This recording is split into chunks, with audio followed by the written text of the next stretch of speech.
আসসালামু আলাইকুম রাহমাতুল্লাহি ওয়া বারাকাতুহু। প্রিয় দশম শ্রেণীর শিক্ষার্থী বন্ধুরা, বাংলা দ্বিতীয় পত্রের ধারাবাহিক আলোচনায় আজকে আমরা দ্বিতীয় ক্লাস এবং শেষ ক্লাস ধ্বনিতত্ত্ব আলোচনা করব। তো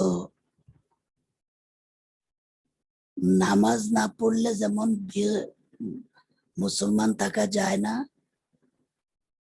ভালো মতো লেখাপড়া না করলে এ প্লাস পাওয়া যায় না।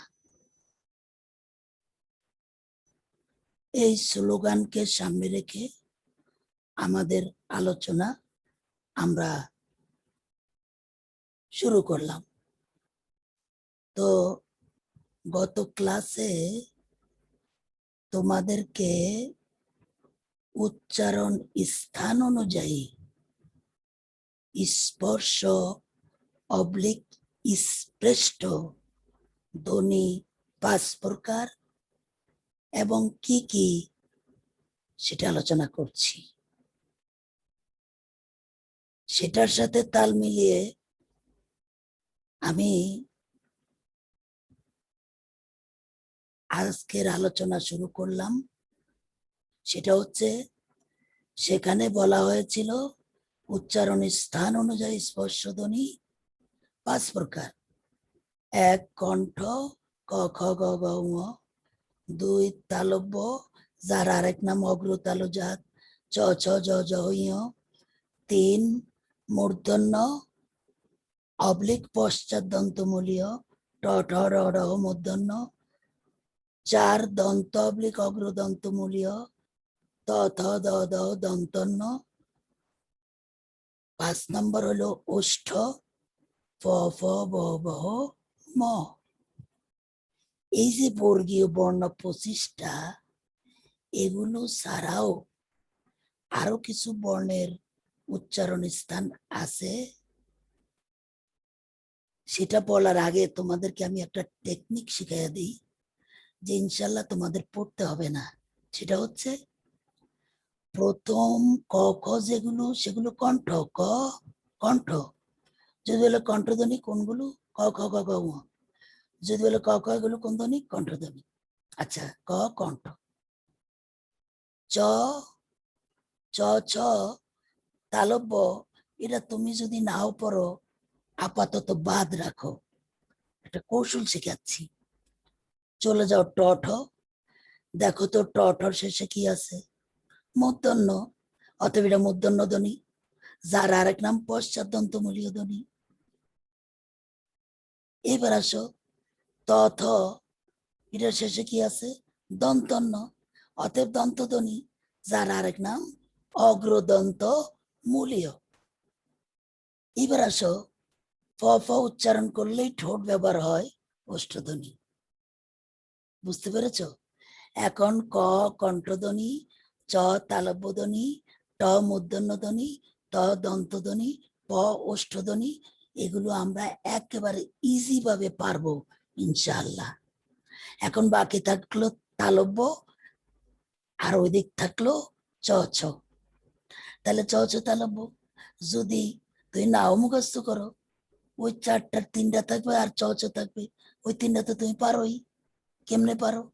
কমানি কণ্ঠ, টর শেষে মূর্ধন্য আছে মূর্ধন্য ধ্বনি, তর শেষে দন্তন্য আছে দন্ত ধ্বনি, ফ, এগুলো ব্যবহার করতে ঠোঁট ব্যবহার হয় ওষ্ঠধ্বনি।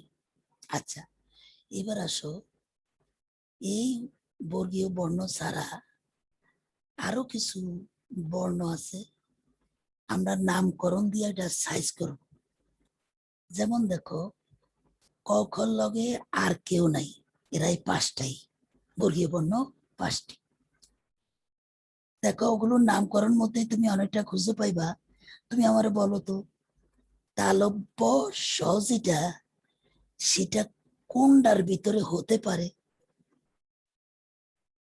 যারা সামান্যতম জ্ঞান রাখো তারা অবশ্যই বলবা স্যার তালবদনি, তালবস্য, তালপতনি পেয়ে গেলাম। কথা বুঝছো?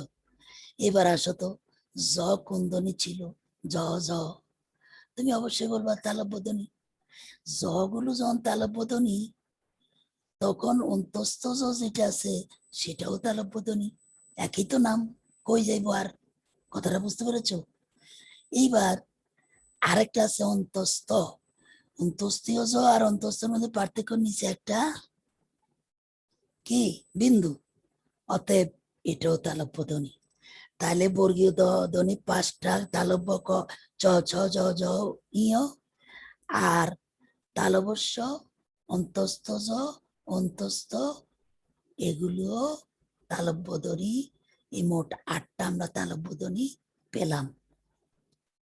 চলে যাও এবার মূর্ধন্য ট ঠ, বলো তো ট ঠর শেষে কি আছে? মূর্ধন্য, অতএব ট ঠ মূর্ধন্য ধ্বনি, এটা তুমি জানলা। আচ্ছা, এবার 3টা র আছে না? আচ্ছা, তার আগে তোমরা আমার বলো মূর্ধন্য স, যেটা পেট কাটা স, সেটা কোন ধ্বনি হতে পারে? অবশ্যই মূর্ধন্য স, মূর্ধন্য ধ্বনি, মূর্ধন্য ধ্বনি। কেমন? আর এটা আমি সাইজ করতে পারলাম না, সেটা হচ্ছে 3টা র। মনে রাখবা, সবই যদি সাইজ করি কিছু মুখস্থ করতে হবে না। এই 3টা র হচ্ছে মূর্ধন্য ধ্বনি।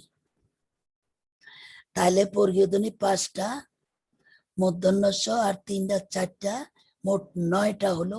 তুমি আবার এই মূর্ধন্য ধ্বনি কয়টা সেটা আসবে না, এটা তোমাদের মনে রাখার স্বার্থে বলছি।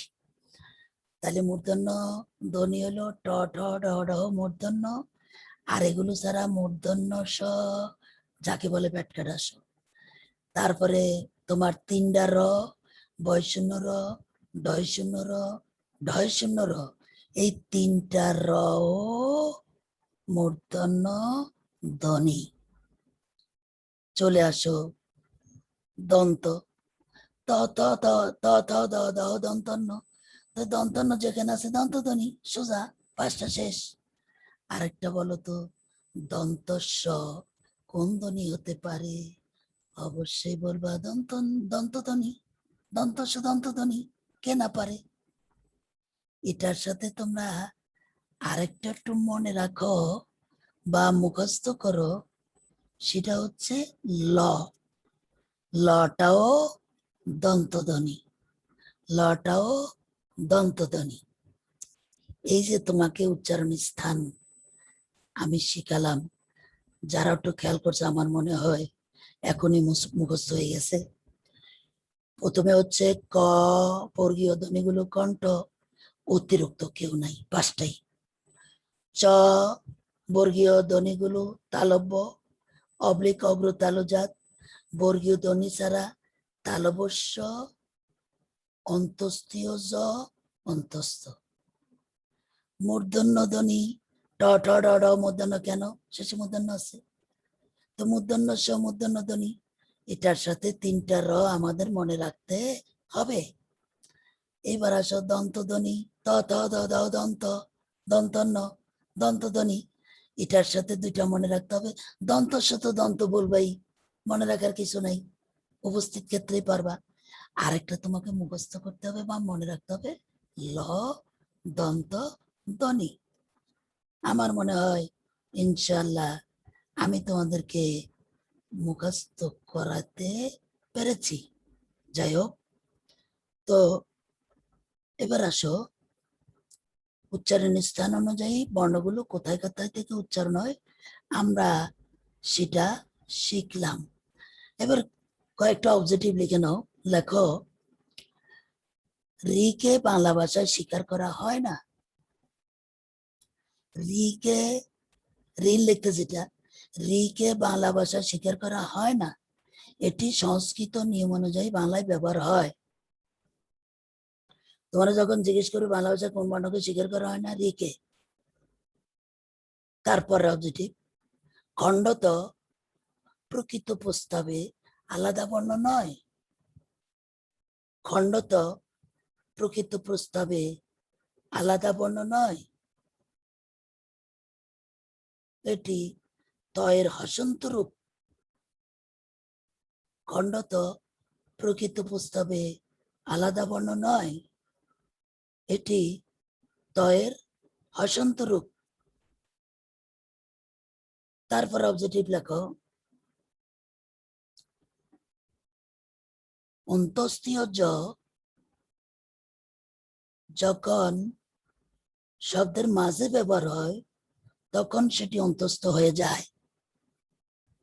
যেমন বি যোগ যোগ বিয়োগ, অন্তস্থীয় জ যখন শব্দের মাঝে ব্যবহার হয় তখন সেটি অন্তস্থ হয়ে যায়। যেমন বি যোগ যোগ বিয়োগ। দেখছো সবাই? আচ্ছা, এবার লেখো এই তোমার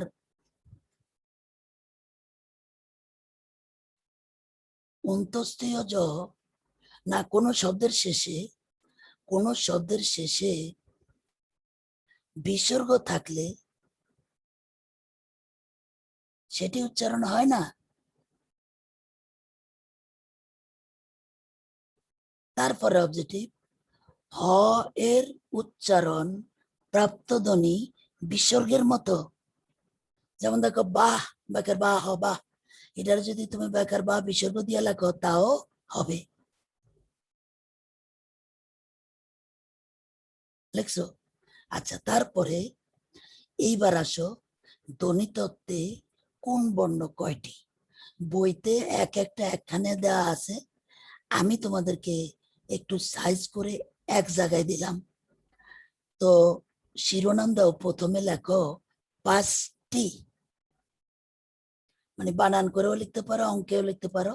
5টি শিরোনাম দিয়া সামনে টান দিয়া লেখো নাসিক্য বর্ণ। নাসিক্য বর্ণ কয়টা? 5টি। কোন 5টি? প্রত্যেক বর্গের শেষের 5টি, উ, ইয়, ন, ন, ম। নাসিক্য বর্ণ কয়টি? 5টি। কোন 5টি? বর্গীয় বর্ণের শেষের 5টি, উ, ইয়, ন, ন, ম। এবার 5-এর নিচে দিয়া লেখো 4টি। 4টির সামনে প্রথমে লেখো অন্তস্থ বর্ণ। অন্তস্থ বর্ণ কয়টি? 4টি। অন্তস্থীয় জ, র, ল, ব। এইবার 4টির নিচে আরেকটি লেখো, মানে 4টি শিরোনামে আরেক গ্রুপ আছে, সেটা লেখো অন্তস্থ বর্ণ। লিখছো? অন্তস্থ বর্ণ কয়টি? 4টি। কোন 4টি? অন্তস্থ জ, র, ল, অন্তস্থীয় জ, র, ল, স।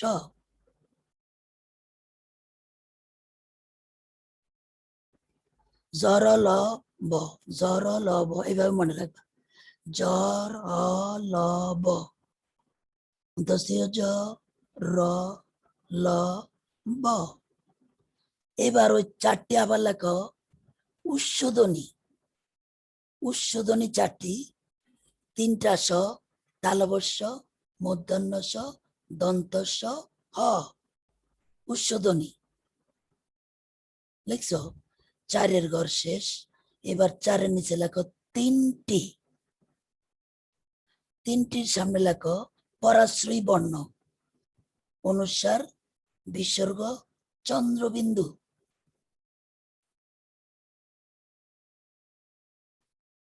লিখছো? তাহলে পরাশ্রয়ী বর্ণ কয়টি?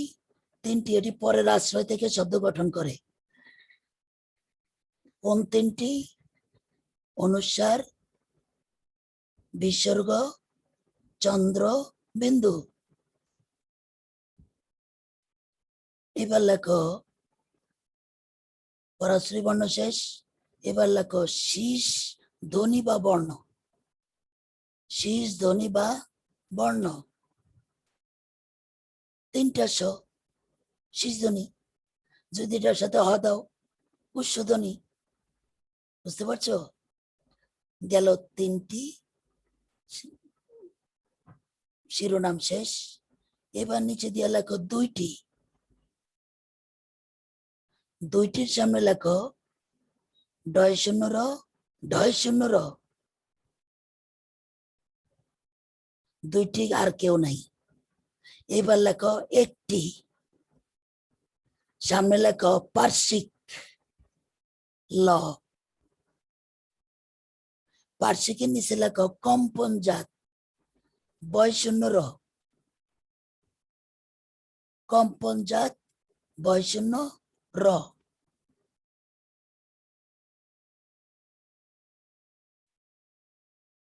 লিখছো?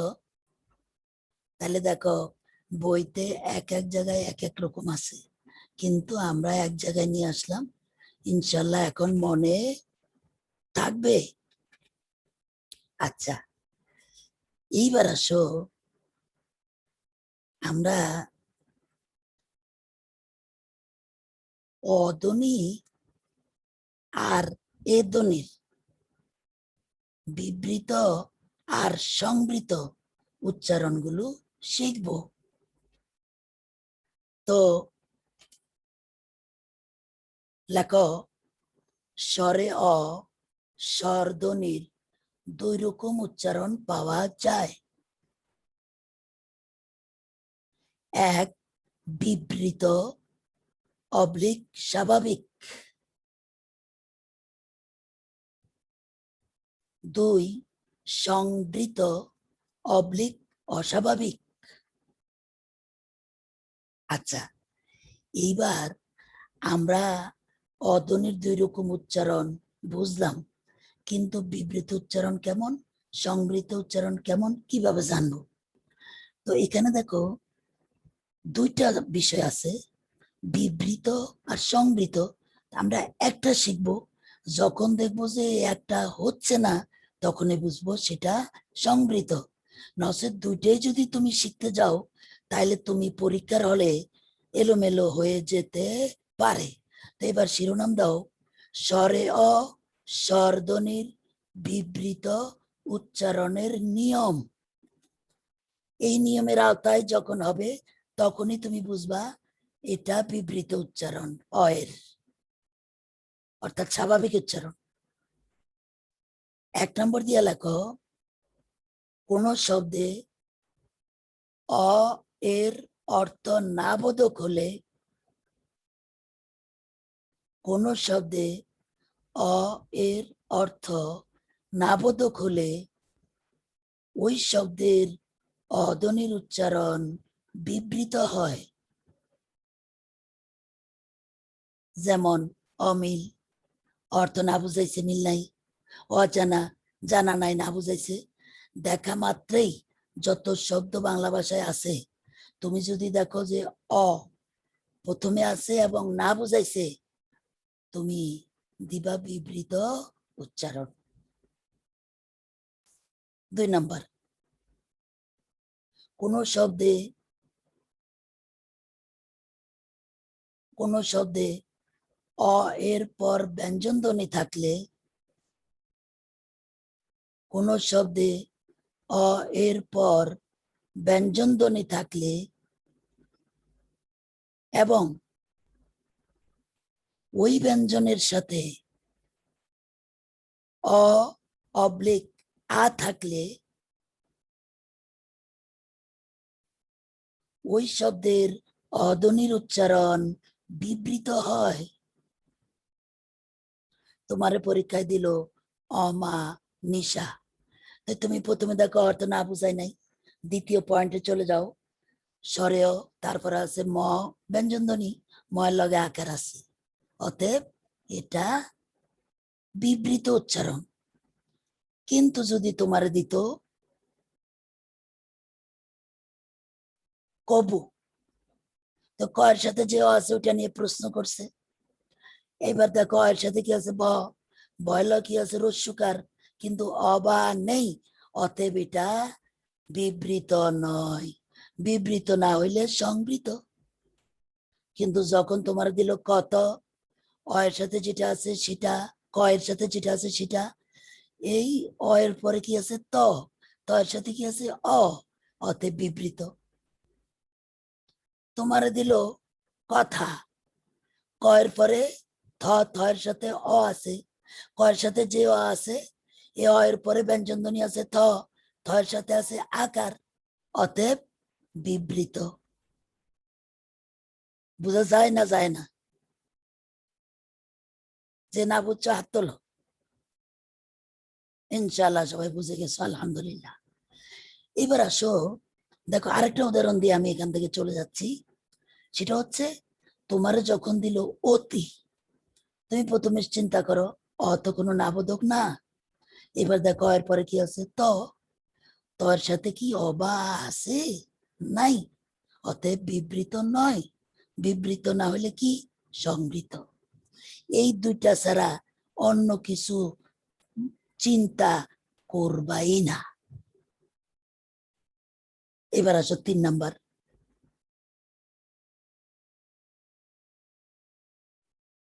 3 নাম্বার হচ্ছে তোমার পূর্ণ স্বরের সঙ্গ মিল রেখে স্বর সঙ্গতির কারণে বিবৃত অ হয়। আচ্ছা, এখন স্বর সঙ্গতি কি জিনিস সেটা তোমাদেরকে আমি ধ্বনি পরিবর্তনে আলোচনা করছি। স্বর সঙ্গতি হলো কারের পরিবর্তন।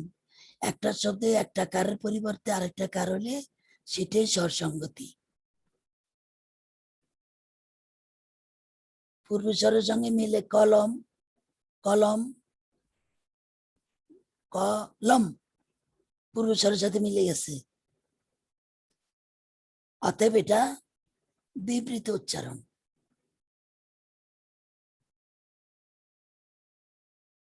আচ্ছা, আরেকটা নিয়ম লেখো এবং একটু মনোযোগ দেওয়ার পরে এখান থেকে একটু আসে।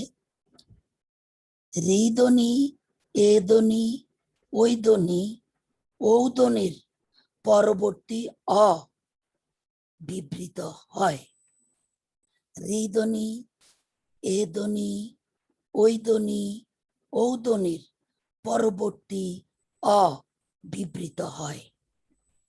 যেমন তৃণ, রির পরে মূর্ধন্য হয়েছে রি ধ্বনি, দেব এ ধ্বনি, ধৈর্য ওই ধ্বনি, নোলক ও ধ্বনি, মৌন ও ধ্বনি। সোজা কথা, রি ধ্বনি, এ ধ্বনি, ওই ধ্বনি, ও ধ্বনি এগুলোর পরপরে বিবৃত উচ্চারণ। ওই শব্দে তুমি যখনই এগুলো পাও, কোথায় আছে না আছে এত সময় ক্ষেপণের দরকার নেই, তুমি বিবৃত উচ্চারণ দিয়ে আসো।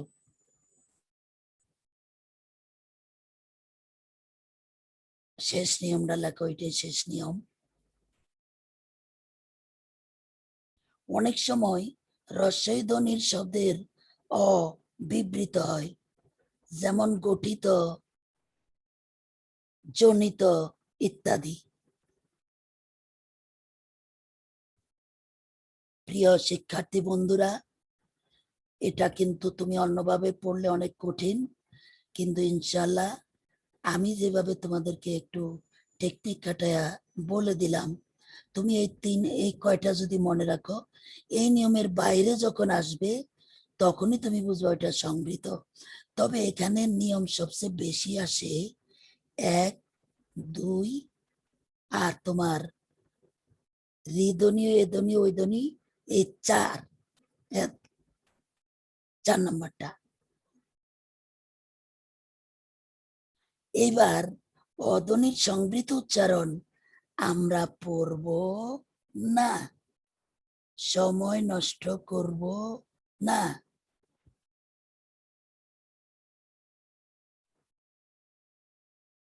চলে যাই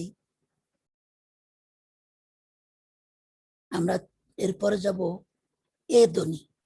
তোমাদের ধ্বনি তত্ত্বে বা তোমাদের বাংলা সেকেন্ড পেপারে অ আর এ এই দুইটার কিরূপ উচ্চারণ, কয় রকমের উচ্চারণ, এই দুইটা ছাড়া আর কোথাও আলোচনা নেই। অতএব তুমি 100% ওকে থাকো, এই দুইটা ছাড়া অন্য কিছু চয়েসে থাকলেও আমরা দেব না। তো লেখো, এ ধ্বনির দুই রকম উচ্চারণ পাওয়া যায়, ওই ওটার মতো বিবৃত, সংবৃত।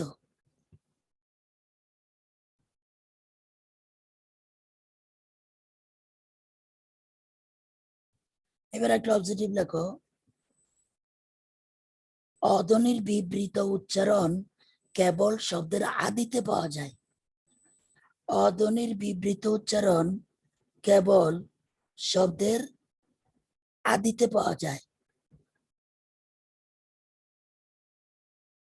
অধ্বনির বিবৃত উচ্চারণ কেবল শব্দের আদিতে পাওয়া যায়। সবাই লিখতে পারছো?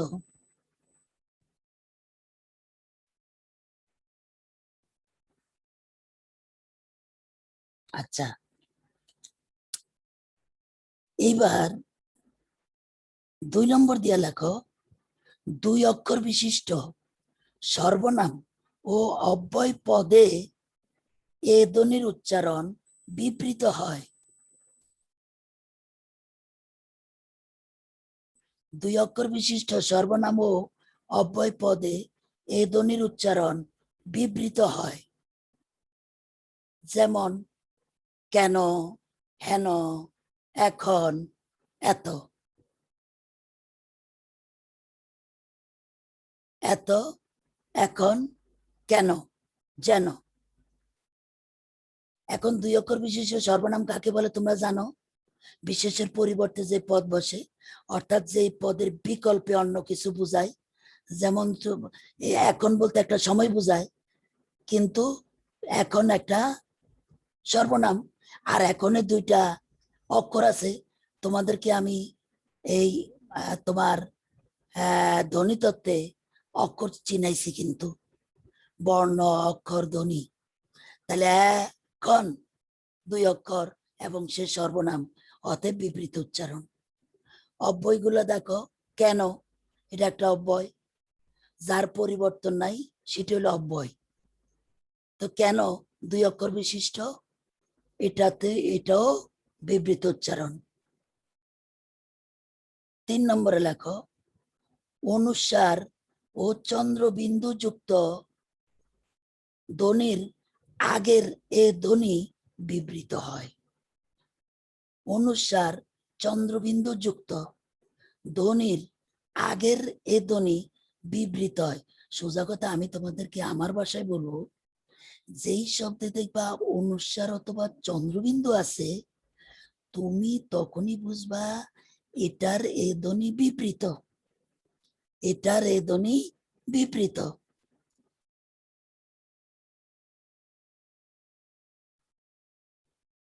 অনুস্বার চন্দ্রবিন্দু যুক্ত শব্দের এ ধ্বনি বিবৃত। যেমন ল্যাংড়া, গেজেল, চ্যাংরা। এই যে অনুসার চন্দ্রবিন্দু আছে, গেজেলে চন্দ্রবিন্দু, ল্যাংড়াতে অনুসার। কোথায় কি আছে তোমার এত কিছু দরকার নাই, তুমি ডাইরেক্ট দিয়ে আসো বিবৃত উচ্চারণ। কেন? অনুসার আছে, চন্দ্রবিন্দু আছে। এরপরের নিয়ম লেখো, খাঁটি বাংলা শব্দে এ ধ্বনির উচ্চারণ বিবৃত হয়। খাঁটি বাংলা শব্দে এ ধ্বনির উচ্চারণ বিবৃত হয়। তুমি আমার প্রশ্ন করতে পারো, স্যার খাঁটি বাংলা শব্দ চিনতে চিনতে তো সময় যাইব কা? না, এখানে 5টা শব্দ আছে, মুখস্থ করে নিও, এর বাইরে আসে না। লেখো, তেনা, দেখে তেনা কেন, তেনা, তেলাপোকা, দেওর, দেওর মানে দেবর।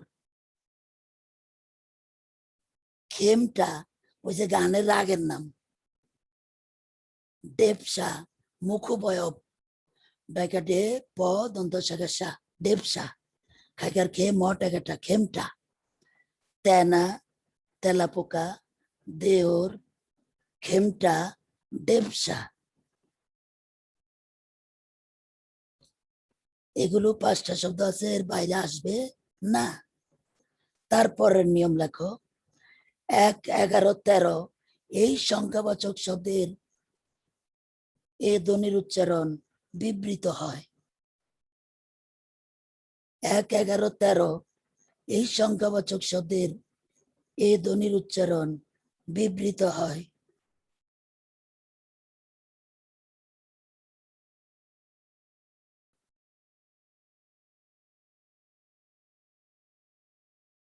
এক চোট, এক ফলক, এক ঘরে ইত্যাদি।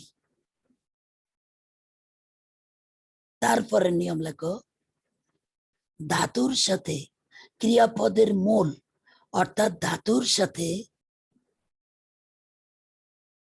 এ ধ্বনির উচ্চারণ বিবৃত হয়।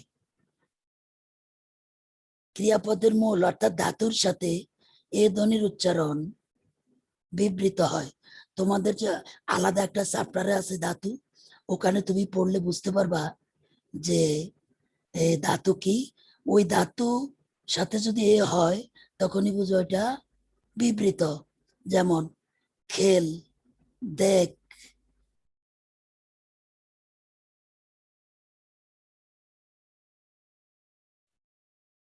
এই কয়টা নিয়ম যদি থাকে আমরা দেব বিবৃত। এই একটা নিয়মও নাই তখনই আমরা দেব সংবৃত। যখন তোমার দিল বেলুন, বল লাগে যে কার, এটাকে জিজ্ঞেস করছে। এখন দেখো বেলুন সর্বনাম ক্রিয়া নাই, অনুসার বিসর্গ নাই, তারপর তোমার 1, 11, 13 নাই, খাঁটি বাংলা শব্দ নাই, অতএব সংবৃত। কে সর্বনাম ঠিক আছে কিন্তু এক অক্ষর, অতএব সংবৃত। সে সংবৃত। ওকে, অতএব আমরা ইনশাল্লাহ এই পর্যন্ত বুঝলাম। এবার একটা অবজেক্টিভ লেখো তারকা চিহ্ন দিয়া। বাংলা একাক্ষর শব্দে ওকার দীর্ঘ হয়। বাংলা একাক্ষর শব্দে ওকার দীর্ঘ হয়।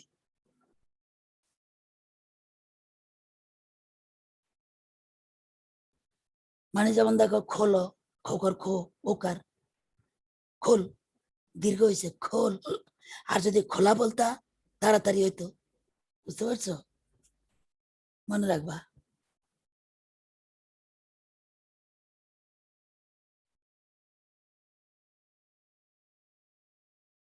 আচ্ছা, এবার একটা অবজেক্টিভ লেখো। বাংলায় ইয় বর্ণের দতিত ধ্বনি অনেকটা ইয় হয়, হ্রস্বই অন্তস্থ ইয় হয়। যেমন ভুয়া, ভুইয়া। আবার লেখো ইয় বর্ণের দতিত ধ্বনি অনেকটা হ্রস্ব ই অন্তস্থ উচ্চারণে প্রাপ্ত ধ্বনির মতো হয়।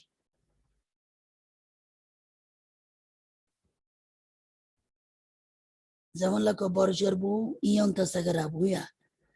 পরেরটা লেখো বয় দীর্ঘকার হ্রস্বই অন্তস্থা। প্রথম রইল ইয় আকারা, পরেরটা হইল হ্রস্বই অন্তস্থা।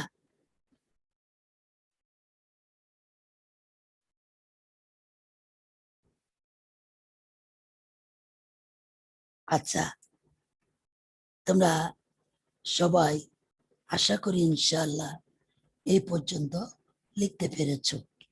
এবার আসো আমরা চলে যাব তোমার উচ্চারণের বৈশিষ্ট্য অনুযায়ী স্পর্শ ধ্বনিগুলোকে আবার 2 ভাগে ভাগ করছে। উচ্চারণের বৈশিষ্ট্য আবার রীতিটা লিখতে পারো। রীতি অনুযায়ী 2 প্রকার। এক, ঘোষ, 2 অঘোষ। ঘোষের সামনে লেখো কাঁপে, অর্থাৎ যেগুলো উচ্চারণ করলে মুখ কাঁপে। আর অঘোষের সামনে লেখো কাঁপে না, সংক্ষেপে। যেগুলো উচ্চারণে মুখ কাঁপে ঘোষ, যেগুলোর উচ্চারণে মুখ কাঁপে না অঘোষ। তো এই কথাটা আমাদের মনে নাও থাকতে পারে, এই কারণে বর্গীয় বর্ণের মধ্যে আমি সেগুলো একটা টেকনিক শিখিয়ে দিচ্ছি। সেটা হচ্ছে প্রত্যেক বর্গের প্রথম 2টি অঘোষ ধ্বনি, ক, খ, চ, ছ, ট, ঠ, ত, থ, প, ফ, কোন ধ্বনি? অঘোষ ধ্বনি। বাকিটা কি আমরা পড়বো না, কারণ এই ঘোষ অঘোষ ছাড়া আর কিচ্ছু নাই। অতএব প্রত্যেক বর্গের প্রথম 2টি অঘোষ। বুঝতে পারছো? আর অঘোষ মানে কি কাঁপে না, ঘোষ মানে কি কাঁপে। আচ্ছা, এই ঘোষ অঘোষের আবার 2 ভাগে ভাগ করছে, অর্থাৎ অঘোষও 2 প্রকার, আবার ঘোষেরও 2 প্রকার। তা আমরা একাত্রে বলবো ঘোষ অঘোষ আবার 2 প্রকার। অল্প প্রাণ, মহাপ্রাণ। অল্প প্রাণ হচ্ছে যে ধ্বনির উচ্চারণের সময় কম লাগে, সেটি অল্প প্রাণ। তাহলে মহাপ্রাণ কি? যে ধ্বনি উচ্চারণের সময় বেশি লাগে। কে না পারে? ইনশাল্লাহ পারবা। আচ্ছা, চিনবা কিভাবে ওগুলোর মতো? এখানেও আমরা একটা শিখবো, আমরা অল্প প্রাণ। ওখানে শিখছি অঘোষ কোনগুলা? প্রত্যেক বর্গের প্রথম 2টা। আর এখানে শিখবো অল্প প্রাণ কোনগুলা? 1, 3, 5, অর্থাৎ বেজোর সংখ্যক বর্ণগুলো অল্প প্রাণ। 1-এ কি আছে? ক। 3-এ কি আছে? গ। 5-এ কি আছে? উ। ক, গ, উ। 1, 3, 5। এই 1, 3, 5 ছাড়া যখন দেখবা তখন মহাপ্রাণ। কত সোজা। তাহলে আমরা অল্প প্রাণ থেকে মনে রাখলাম অল্প প্রাণ, মহাপ্রাণ থেকে মনে রাখলাম অল্প প্রাণ, আর ঘোষ অঘোষ থেকে মনে রাখলাম অঘোষ। কথা বুঝছো? এগুলো এই 2 দিক থেকে মনে রাখলাম। এবার একটা বিষয় হচ্ছে, এই যে বর্গীয় ধ্বনি ছাড়া আর 4টা শব্দের ঘোষ অঘোষ অল্প প্রাণ মহাপ্রাণ আছে, টেকনিক্যালি কিভাবে মনে রাখবো? তোমরা আমারে বলো উৎসধ্বনি কোনগুলা? কিছুক্ষণ আগে আমরা পড়ে আসছিলাম। তালবস্য, মূর্ধন্যস্য, দন্তস্য, হ। তাহলে এখানে দেখো একই গোত্রের 3 জন, এই একই গোত্রের 3 জন একটাই হবে, যেটা হয় একটাই হবে। কথা বুঝছো? অল্প প্রাণ হলে অল্প প্রাণ, অঘোষ হলে অঘোষ, মহাপ্রাণ হলে মহাপ্রাণ। কথাটা বুঝো নাই? আচ্ছা, এইবার এগুলো বলার আগে তোমাদেরকে আমি একটা টেকনিক্যালি কথা বলতেছি, সেটা হচ্ছে, বলতো অল্প প্রাণ মহাপ্রাণের মধ্যে কোনটা মনে রাখতে বলছি? অল্প প্রাণ। গুড। ঘোষ অঘোষের মধ্যে অঘোষ। মনে রাখবা 3টা স, যেই 2টা আমি মনে রাখতে বলছি, অর্থাৎ অঘোষ অল্প প্রাণ, 3টা স তাই, অর্থাৎ অঘোষ অল্প প্রাণ। 3টা স কি? অঘোষ অল্প প্রাণ। আচ্ছা, বাকি থাকে হ, ওইটা কি আমরা জানবো না। ওইদিকে ঘোষ অঘোষের যখন বলছি ওই 3টা অঘোষ, তাহলে এটা ঘোষ। এখানে বলছি অল্প প্রাণ, তাহলে এটা মহাপ্রাণ। কিন্তু মুখে যদি বলি 2টা প্যাস খেয়ে যাবে, পারবা না। আমি তোমাদেরকে শিখাইছি অঘোষ, আমি তোমাদেরকে শিখাইছি অল্প প্রাণ। 3টা স, এই 2টা অঘোষ অল্প প্রাণ। কথাটা কি বুঝাইতে পেরেছি? এইভাবে টেকনিক্যালি যদি তুমি না শিখো, তাইলে কিন্তু এতগুলো আয়ত্ত করা সম্ভব হবে না।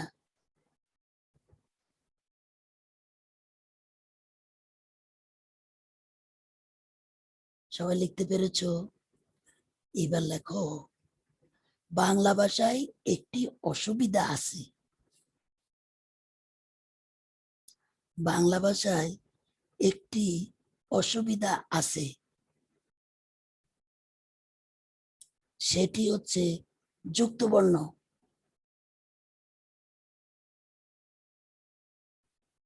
সেটি হচ্ছে যুক্তবর্ণ। লিখছো? আচ্ছা,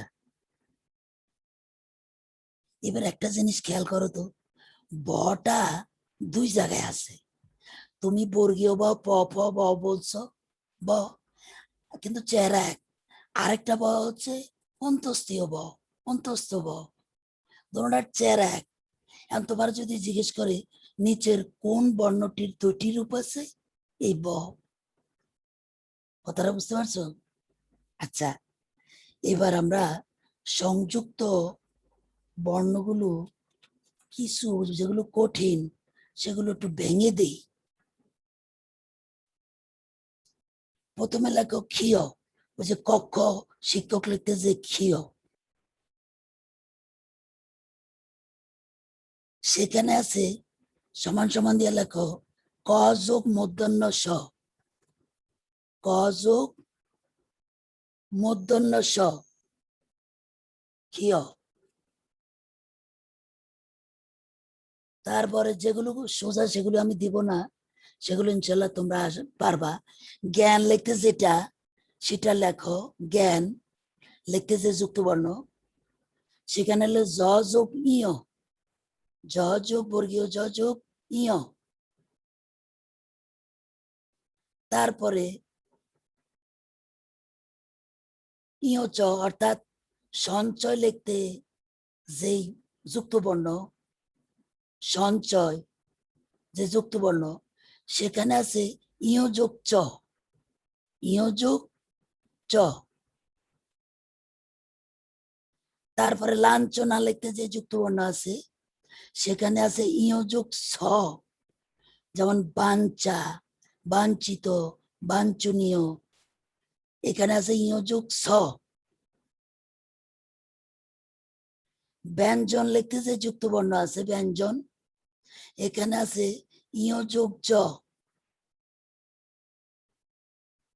জ্ঞান লিখতে হলো জ যোগ ইয়, আর ব্যঞ্জন লিখতে আছে ইয় যোগ জ।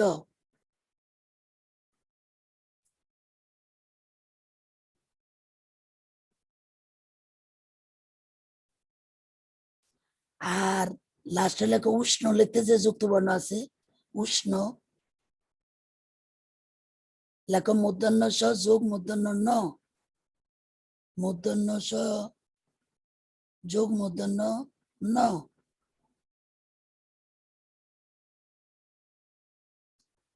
তারপরে লেখো চিহ্ন লিখতে যেই যুক্ত বর্ণ আছে, এখানে লেখো চিহ্ন লিখতে যেটা হ যোগ দন্ত ন, আর অপরাহ্ন লিখতে যেটা, সেটা লেখো হ যোগ মূর্ধন্য। আর ব্রাহ্মণ লিখতে যেটা যুক্ত বর্ণ, সেখানে লেখো হ যোগ ম, হ যোগ ম।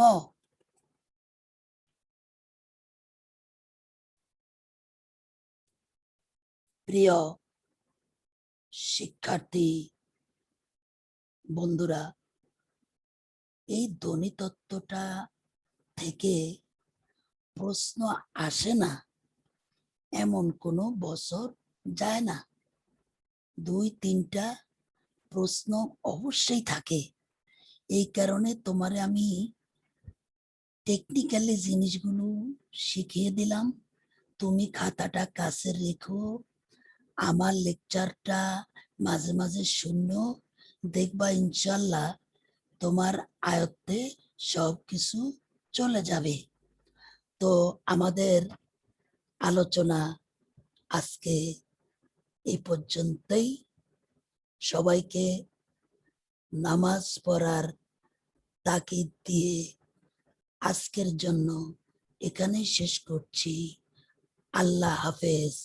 আসসালামু আলাইকুম ওয়া রাহমাতুল্লাহি ওয়া বারাকাতুহু।